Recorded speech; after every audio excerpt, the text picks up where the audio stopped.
नमस्कार दोस्तों। आज एक नई कहानी है, विवाह एक पवित्र बंधन। यह कहानी है एक 19 साल की नादान, नासमझ, बेपरवाह, चंचल और खुशमिजाज लड़की 25 साल के लड़के के गंभीर, कामयाब, मितभाषी और जिम्मेदार लड़के की। लड़की जो एक कॉलेज स्टूडेंट है और लड़का जो एक कामयाब बिजनेस टाइकून। दोनों की शादी परिस्थिति के वश हो जाती है। लड़की जो ना लड़के को जानती है और ना लड़का लड़की को, और वह लड़की ना इस रिश्ते को मानती है। कैसा होगा इन दोनों का रिश्ता? क्या ये दोनों जिंदगी के सफर में पाएंगे सच में हम सफर, या बीच अधर में ही इन दोनों का रिश्ता टूट जाएगा? एक हॉस्टल का बड़ा सा कमरा, आईने के सामने शादी के सुर्ख लाल रंग के जोड़े में बैठी एक लड़की, दूध जैसा सफ़ेद रंग, सुर्ख गुलाब की पंखुड़ी जैसे होठ, नीली आंखें, लेकिन वो रोने की वजह से सुर्ख हो रही थी। हाथों में लाल रंग का चूड़ा।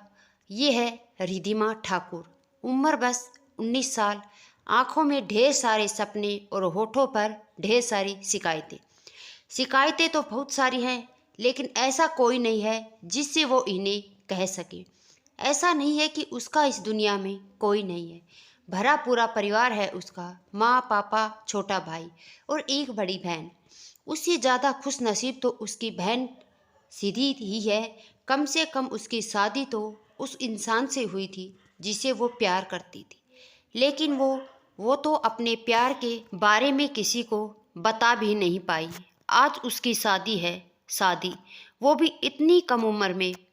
इतनी जल्दी क्या थी माँ पापा को मेरी शादी की, वो भी ऐसे इंसान से जिसे मैं ठीक से जानती भी नहीं, बस एक नाम के अलावा, कबीर कपूर। हाँ, यही है वो इंसान जिससे उसकी शादी होने वाली है। कुछ ही घंटों बाद वो ठाकुर से कपूर बन जाएगी।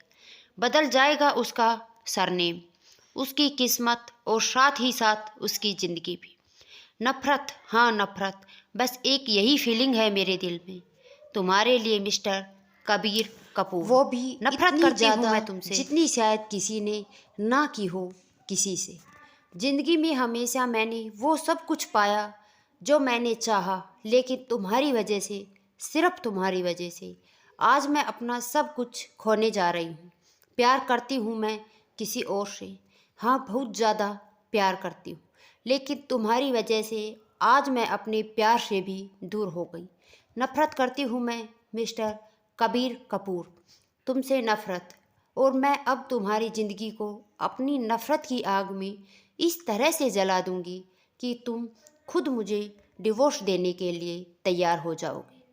बहुत शौक़ है ना तुम्हें शादी करने का, अब तुम देखते जाओ कि यह शादी तुम्हारी बर्बादी कैसे बनती है। मेरी ज़िंदगी से सारी खुशियाँ छीन ली तुमने, अब मेरी बारी है तुम्हारी ज़िंदगी जिन्होंने ना बना दी। ना तो मेरा नाम रिधिमा ठाकुर नहीं। तभी उसकी बहन दरवाजे के अंदर आती है। सीधी, तू रो क्यों रही हो? क्यों? देख रिधि, अभी भी वक्त है। जाने मुझे क्यों लग रहा है तू इस शादी से खुश नहीं है। अगर तेरे दिल में कोई बात है तो वह मुझे बता तो दे। अगर तू यह शादी नहीं करना चाहती तो मना कर दे, मैं जाकर मम्मी पापा को समझा दूंगी। लेकिन ज़बरदस्ती किसी भी रिश्ते में बंधना सही नहीं है ना तेरे लिए, और ना ही कबीर के लिए। मुझे तो समझ में नहीं आ रहा कि तुम दोनों ने बिना एक दूसरे को देखे, बिना एक दूसरे से मिले शादी के लिए हाँ कैसे कर दी? तुम दोनों बस एक दूसरे के नाम जानने वाले हो, इसके अलावा कुछ नहीं। एक दूसरे के बारे में कुछ भी नहीं जानते हो। सीधी अपने आंसू पोंछकर, अरे मेरी प्यारी दी, आप यह कैसे बातें कर रही हो? अगर मुझे शादी नहीं करनी होती तो क्या मैं आज तक वेट करती? मैं मम्मी पापा को कब का कह देती। और मैं यह भी अच्छे से जानती हूँ कि वह दोनों मुझसे इस शादी के लिए ज़बरदस्ती नहीं करेंगे। इसे आप मेरी टेंशन छोड़िए और जीजू की टेंशन लीजिए। फिर हंसकर पीछे से अपनी बहन के गले लगकर, अभी तक मैं उनसे ठीक से मिली भी नहीं हूँ। कहाँ है वो? कहीं किसी और के पीछे तो नहीं? ध्यान रखिए उनका। सीधी उनके सिर पर हल्की सी चपत लगाते हुए, सब समझती हूँ मैं, मेरा ध्यान भटकाने के लिए कह रही है ना यह सब। चल मान लेती हूँ तेरी बात, लेकिन फिर तेरी आंखों में आंसू क्यों? रिधि, बात तो कुछ नहीं है, बस आप सबको छोड़कर जाने का ख्याल मन में आया तो आंखों में आंसू खुद ब खुद आ गए।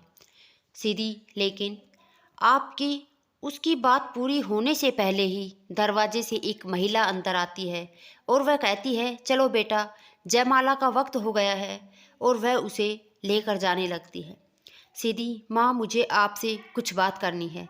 जाने मुझे क्यों शादी में कुछ अजीब लग रहा है। ममता, रिधि की माँ, सीधी चुप हो जाओ, ये वक्त अब इन सब बातों का नहीं है।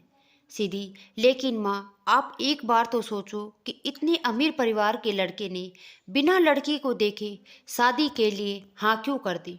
यहाँ तक कि उसने शादी से पहले मिलने से भी मना कर दिया, और सगाई का भी कोई प्रोग्राम नहीं रखा गया, और सब कुछ इतनी जल्दी में हो रहा है कि मुझे तो दाल में काला नजर आ रहा है।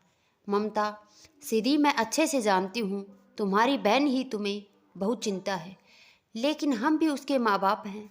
वह हमारी सगी बेटी है, कोई सौतेली नहीं, जो हम बिना सोचे समझे उसकी शादी किसी ऐसे इंसान से कर देंगे जो उसके लिए ठीक नहीं है। तुम्हारे पापा कबीर को बहुत अच्छे से जानते हैं, और वह एक बहुत ही शरीफ और नेक बच्चा है। इसलिए इन सब बातों को छोड़ो और रिधि को लेकर नीचे आओ, सब इंतज़ार कर रहे हैं। रिधि, मम्मा, ये लहंगा बहुत भारी है, आपको क्या ज़रूरत है इतना भारी लहंगा लेने की, और ऊपर से ये ज्वेलरी, मुझसे इन सब का बोझ नहीं बर्दाश्त हो रहा। आप जानते हो ना कि मुझे ये सब पसंद नहीं है। मैंने आपसे पहले ही कहा था कि कोर्ट मैरिज कर लेते हैं, लेकिन आपको भी तो अपनी पूरी शानो शौकत दिखानी थी, और वो लड़का, वैसे तो उसे कोई रस्म नहीं करनी थी, फिर शादी ऐसे करने की क्या ज़रूरत थी।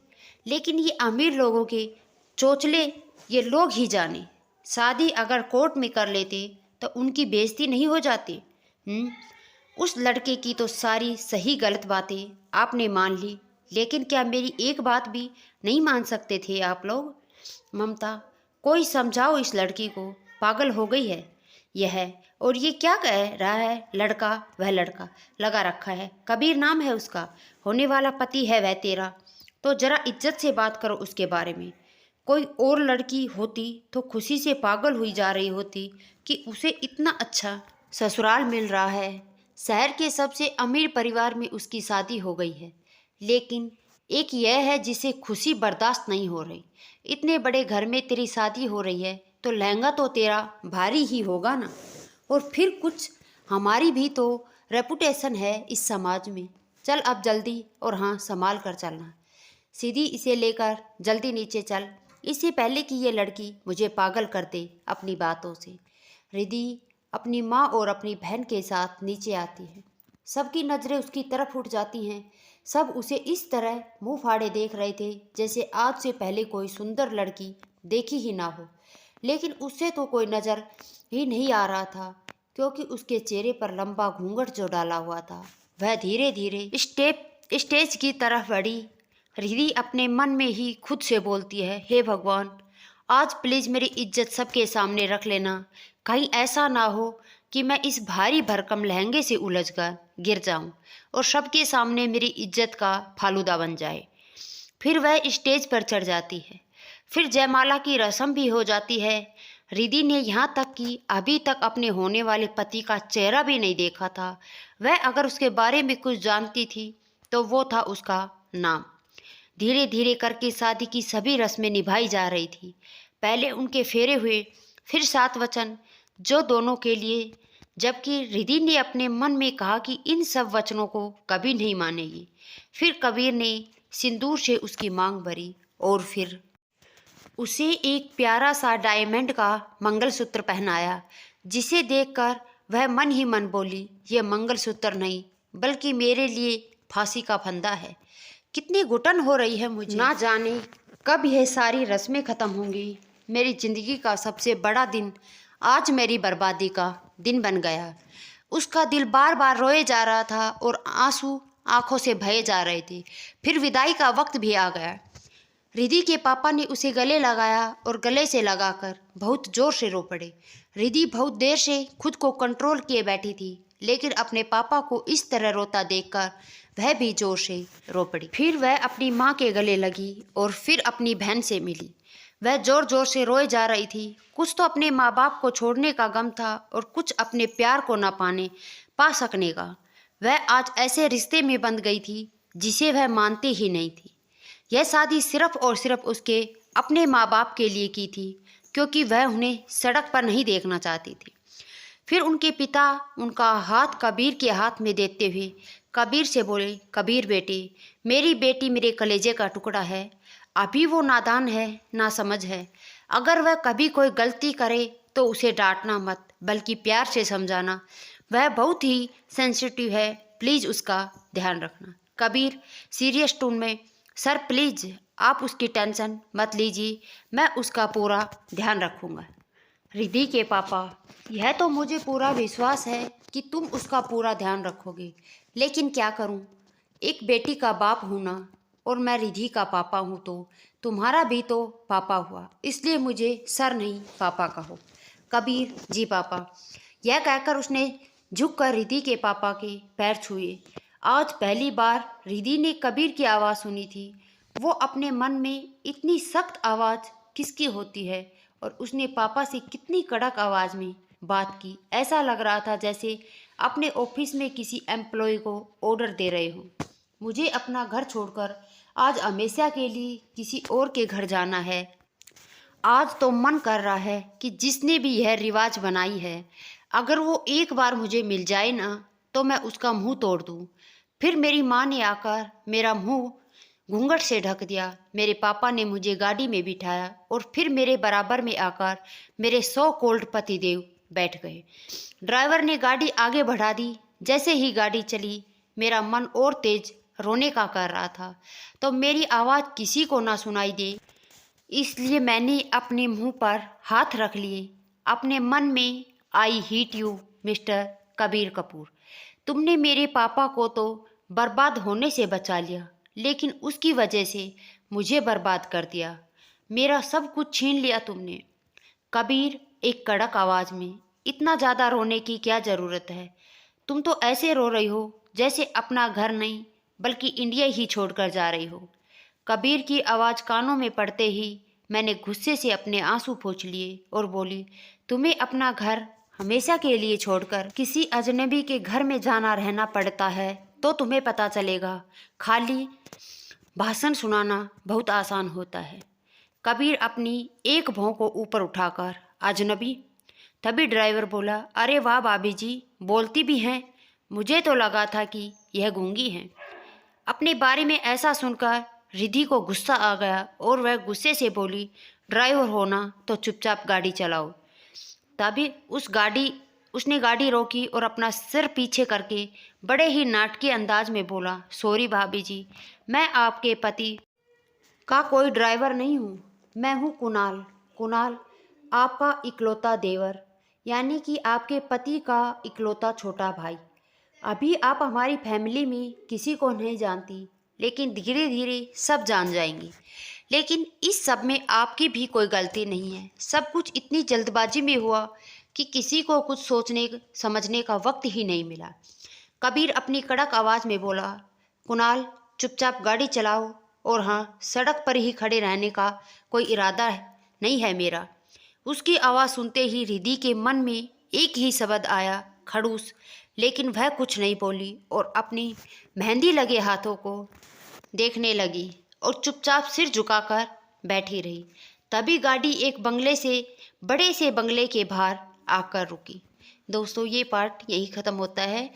अगर आपको ये कहानी पसंद आई तो लाइक ज़रूर करें, और चैनल पर नए हैं तो चैनल को सब्सक्राइब कर लें और कमेंट बॉक्स में अपनी राय ज़रूर लिखें।